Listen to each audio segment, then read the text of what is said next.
we're back for episode 2.2. Our episode opens with Aria peeing. Now Arya is squatting, of course, because she's a girl. And because she has to squat, she never pees with the other boys. And it's this fact that eventually blows her cover for Gendry.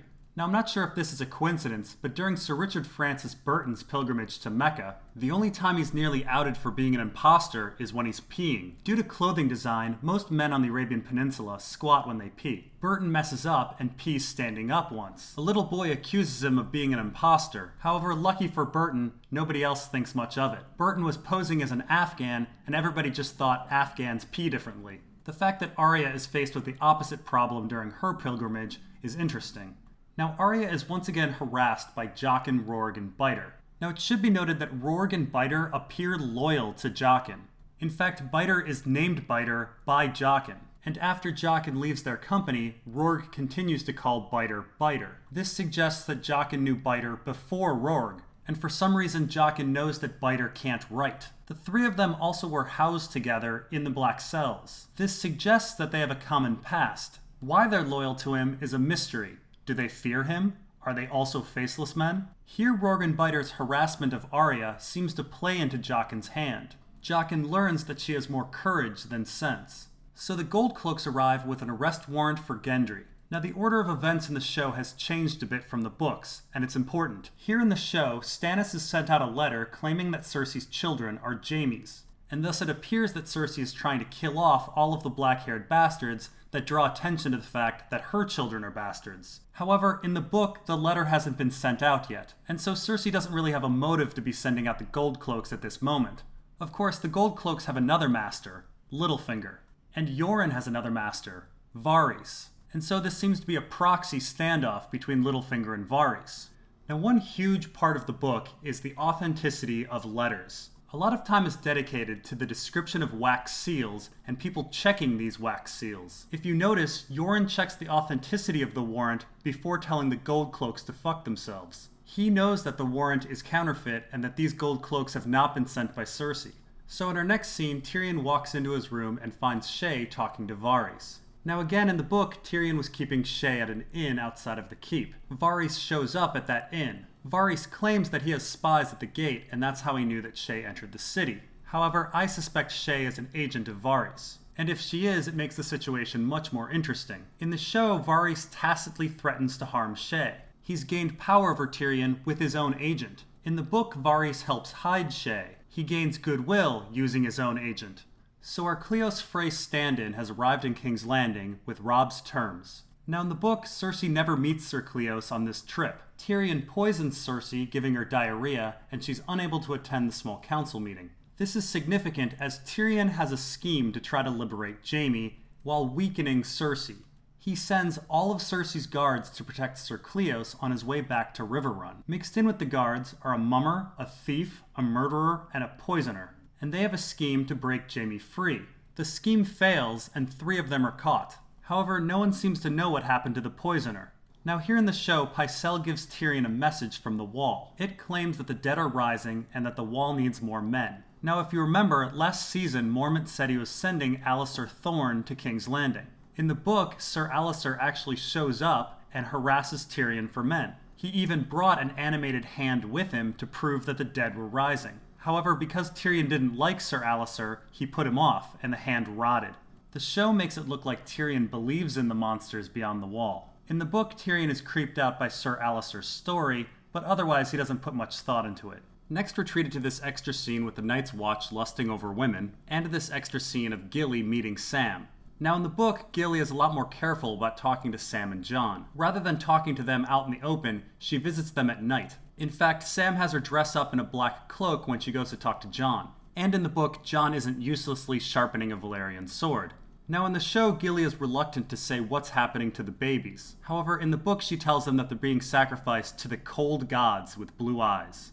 Meanwhile, in the Red Waste, everyone is nearly dying of thirst. Now as I said before, in the book everyone's chilling at an oasis town called Vaes Telloro. Jorah even feels comfortable enough to tell Daenerys about his ex-wife. He was married to a Hightower who had expensive tastes, and to pay for these expensive tastes, he he sold some poachers to a passing slave trader. Of course, there are so many weird elements to the story. Why did the Hightowers let their daughter marry Jorah? And why was there a slave trader near Bear Island? And what's also strange is the Hightower daughter looks like Daenerys. Jorah has a fetish for Valyrian-looking girls.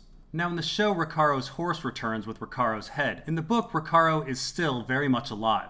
During his trip in the Red Waste, he didn't find much except for a dragon skeleton. This makes people wonder, which dragon was it?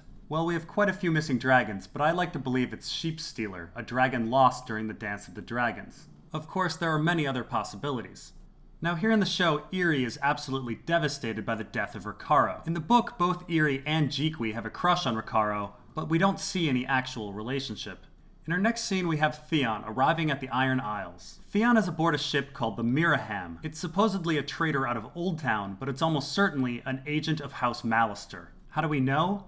Because after the Miraham arrives in the Iron Isles goes into isolation. For 6 months, it's stuck on the Iron Isles. When the ship gets off the island, rather than going home like any sane person would do, it goes right to Jason Mallister. The Mallisters, who hate Ironborn, are watching Theon. Which of course brings this girl into question. Theon is actually quite puzzled by the fact that she goes to bed with him so quickly, and yet she's a virgin. The girl also claims she's never been to the Iron Isles, despite the Iron Isles being in the middle of the Miraham's trading route. You practically have to go through the Iron Isles to get from Old Town to Seaguard. So what on earth is going on? Well, Theon says he probably got this girl pregnant, and in a sense, she's Theon's salt wife. So the Mallisters could claim that they have a prince to the Iron Isles in their possession. Now next we're treated to this extra scene of a whore with semen in her mouth making out with a lord. Yeah, not in the book. And then we have this extra scene of Raz being upset over the death of Robert's bastard baby. Now it should be noted that in the book, the baby's death isn't at Littlefinger's brothel, it's at Shataya's brothel. Shataya is a Summer Islander, and her brothel is the very same brothel that Varys ends up hiding Shay at. If Shataya is Varys' agent, that means it was Varys that was trying to keep the baby safe, just like he was with Gendry. And in both cases, gold cloaks, probably controlled by Littlefinger, try to get them. Now of course this baby and whore killing has upset Tyrion. However, he thinks it's all being ordered by Cersei. Interestingly, in the show, Janos Slynt calls into question whether they are the Queen's orders. After all, they're probably Littlefinger's orders. And so Tyrion has Janos Slynt sent to the Wall, and in the show, Bronn replaces him as commander of the City Watch. Now in the book, Tyrion replaces Janos with Jacelyn Bywater, and Tyrion fully recognizes that Bywater is a Varys agent. The show uses Bronn, but if I'm right about Bronn being a Varys agent, the result is the same. Varys has used Tyrion to transfer the control of the City Watch from Littlefinger to Varys. So in our next scene, Arya and company are hanging out at a river. Now in the book, the river is a bit bigger, and there's a reason they're chilling out. The incident with the Gold Cloaks has made Yoren not want to travel on the King's Road anymore. He has struck west and has run into this river. The reason everyone is chilling out is because Yoren is looking for a place to cross. Yoren's plan is to head north and hit Harrenhal, where he thinks it's being controlled by Lady Whent. He claims that Lady Whent is his ally. Mysteriously, Lady Whent has actually disappeared from our story.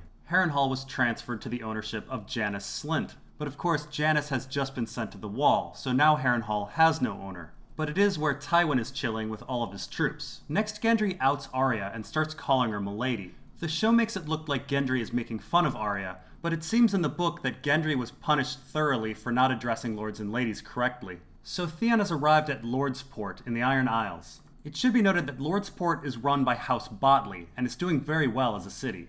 Peace and trade have benefited some houses over others. House Greyjoy has great lands when it comes to military defense, but their lands are actually pretty crappy when it comes to farming, fishing, and trading. And this in many ways explains why Theon's dad wants to bring back the old ways. House Botley and another house called House Harlaw are threatening to surpass the Greyjoys in power.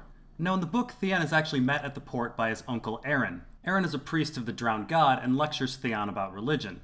Aeron also mentions that Balon is thinking about leaving the Iron Isles to his daughter instead of Theon. The daughter's name is Asha in the books, Yara in the show. Asha was raised with House Harlaw, and a Botley is desperately trying to marry her. House Botley is also watching Theon. They convince him to take on a squire named Wex. Of course, Ironborn don't take on squires, so this is a bit weird. Wex is a bastard from House Botley, he's very smart, and he's mute.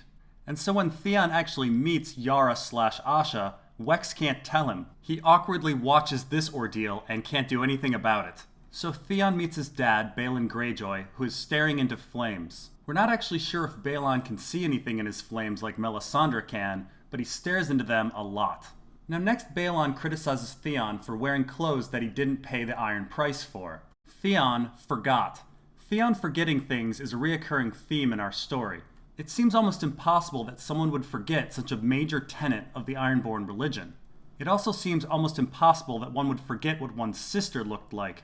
Theon doesn't even think she rings a bell. We're not sure what's going on in Theon's head, but later on everything switches. Theon starts remembering the voices of people he only met a couple of times years ago. So Theon presents his plan to his dad, and his dad rejects it. Balon seems to claim that House Stark is responsible for his son's death and wants revenge on them. Of course, there's a little bit of bullshit in this. House Stark isn't responsible for Theon's brothers' deaths, or at least no more than any other house. It was a big unified attack on the Iron Isles that took down Balon, and the Lannisters were just as responsible as the Starks. Yet for some reason Balon seems to blame the Starks over other houses. Perhaps someone's screwing with Balon's brain, or perhaps Balon just thinks the Starks are an easier opponent. Now the show makes it look like Yara Asha is leading the bulk of the Ironborn ships. In the book, the main force is attacking Moat Cailin under command of Balon's brother Victarion. Now in our next scene, Davos is trying to convince the pirate Salladhor Saan to join Stannis. Now as I mentioned before, Salladhor Saan is Lyseni, and they are descended from the Valyrians. In fact, Salladhor Saan's ship is called Valyrian. And Salladhor Saan's family previously tried to conquer Westeros. Samaro Saan was one of the Penny Kings in the War of the Nine Penny Kings. They tried to overthrow the Targaryens and replace them with Blackfires. George R. R. Martin hasn't given us very much information on the War of the Nine Penny Kings, but it's safe to say that Salladhor Saan is not in it for the money. He has an agenda. So Davos' son, not Pylos, starts preaching stuff about the Lord of Light, and Salladhor Saan feigns boredom. Now in both the book and the show, Salladhor claims that he's not a religious man. However, in the book he speaks of the Azor Ahai prophecy like he believes it, although more in a fearful way. Now next we're treated to this extra scene between Tyrion and Cersei about the killing of bastards and Janos Slynt. Cersei reveals that she didn't order the gold cloaks after all, and Tyrion now assumes it was Joffrey. Now of course, who ordered the gold cloaks from the show to the book might vary, but in the book, it's not Joffrey. Not only had Stannis' letter not been sent out yet, but the gold cloaks claimed they were from Cersei. Joffrey, as king, would have no need to disguise his orders as the Queen Regent's. The killer of babies seems to be Littlefinger. Next we're treated to this extra scene where Davos tells Stannis that Salladhor Saan has joined them. And then Melisandre whispers to Davos' son that dying by fire is pure. In the book, none of Davos' sons are zealots for the Lord of Light. And Melisandre makes no such predictions about Mathos burning to death. We are also treated to this extra scene of Melisandre seducing Stannis. Now in the book, it's still an open question to whether or not Stannis and Melisandre are fucking. Of course, breaking his marriage vow seems very un-Stannis-like. However, Stannis did say he was sleeping when Renly died, and did say Melisandre was with him. With him in the same bed? It's hard to say. Later, we also get a scene in which Melisandre thinks about her bed and how it doesn't get much use with Stannis gone. Is she talking about sex, or is she talking about sleeping? Again, it's hard to say, and so the show has taken something rather ambiguous and made it rather explicit. Now it should be noted that Stannis is symbolically fucking Westeros at this point. Daenerys actually has a similar vision later on in the book, where she sees 4 dwarves having sex with a woman. Renly is dead at this point, so it seems that the 4 dwarves represent the 4 kings. And finally, we are treated to this extra scene of Jon actually seeing an other take away one of Craster's babies. Jon never observes this in the book, and only hears about it from Gilly. Now in the book, Jon talks about how people used to have sex with the others and produce half-breed children. This suggests that the others are actually people, and so I suspect that Craster is purposely producing horrible inbred material to pass to the others. He's genetically sabotaging them. And that's all for episode 2.2. See you in episode 2.3.